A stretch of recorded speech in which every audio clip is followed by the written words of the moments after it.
The second video lesson of the group, dedicated to Virginia Woolf, James Joyce, and the stream of consciousness, is dedicated to Virginia Woolf, who was the first between the two who implemented and developed the stream of consciousness, this new and revolutionary literary writing technique. Before analyzing her literary development, a brief a summary of her personal biography. She was brought up in a large family, which was the result of two previous families that both the parents had from previous marriages, bringing together their offsprings and merging them into this third family. Therefore, she had many half-brothers and half-sisters. The family life was completely centered around the figure of her father, Leslie Stevens, pardon me, who who catalyzed the attention of the entire family, but especially that of his wife. Virginia Woolf was deeply traumatized by a terrible experience that she lived during her early teenage years, when she was molested by one of her half-brothers. This happened immediately after the death of her mother, giving or producing the first nervous breakdown of Virginia Woolf that she experienced at the age of 13. She never really actually recovered from this terrible experience, and her life is characterized by many nervous breakdowns and even episodes of epilepsy. As a matter of fact, the scars that this terrible experience left her resulted finally in 1941 in her suicide, as we will see, which was triggered by the terrible fear she had for her husband, who, being of Jewish heritage, was in great danger due to the Nazi regime's persecutions of Jews during World War II. And since in 1941 the situation seemed to predict a debacle of the British military forces, she was terrified that a Nazi occupation would determine the capture, the imprisonment, and consequently the torture and the death of her beloved husband. However,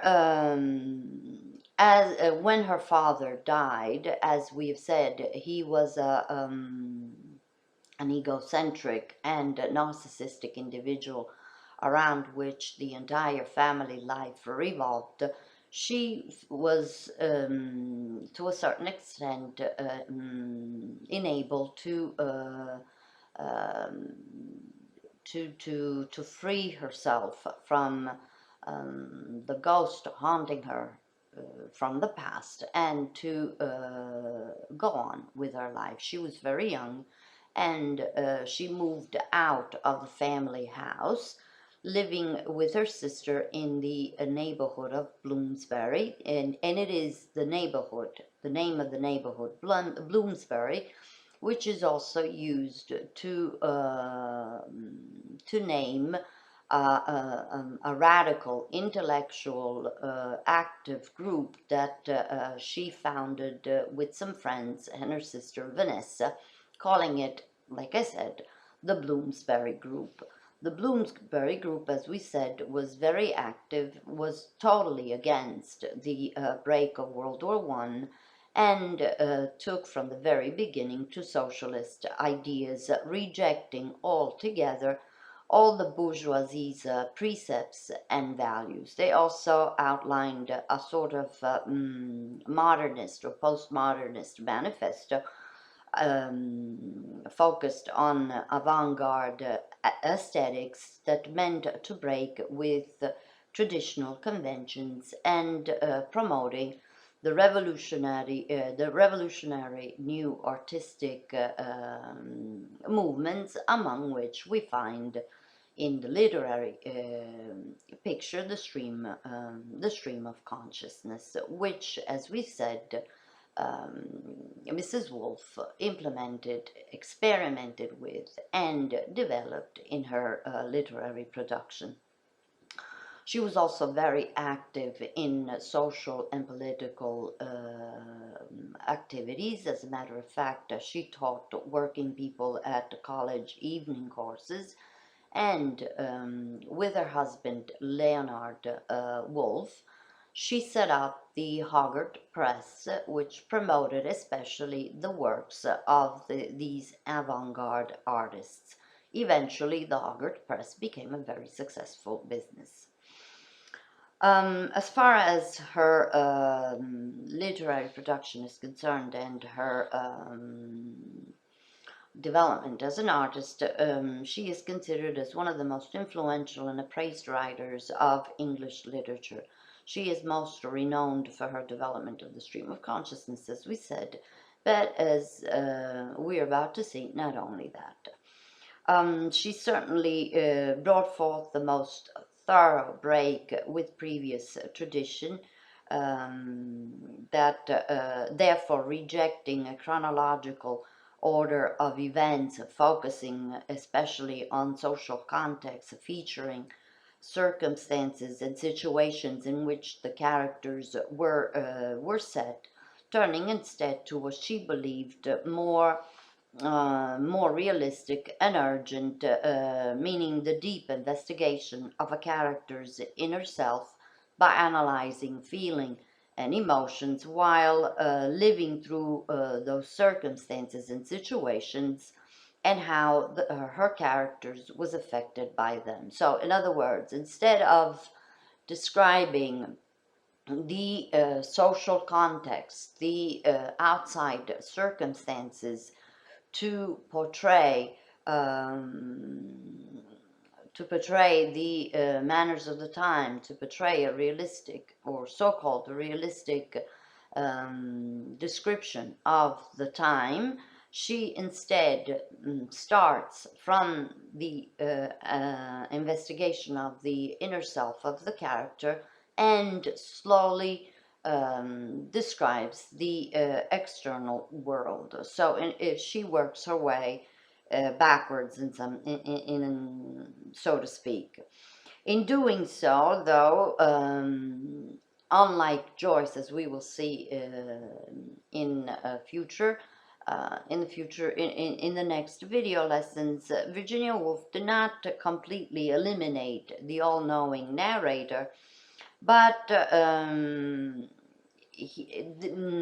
it allowed her, the all-knowing narrator allowed her, all the same, to have her character's point of view unfold through flashbacks, associations of ideas, momentary impressions occurring in their thoughts as it normally happens in people's minds.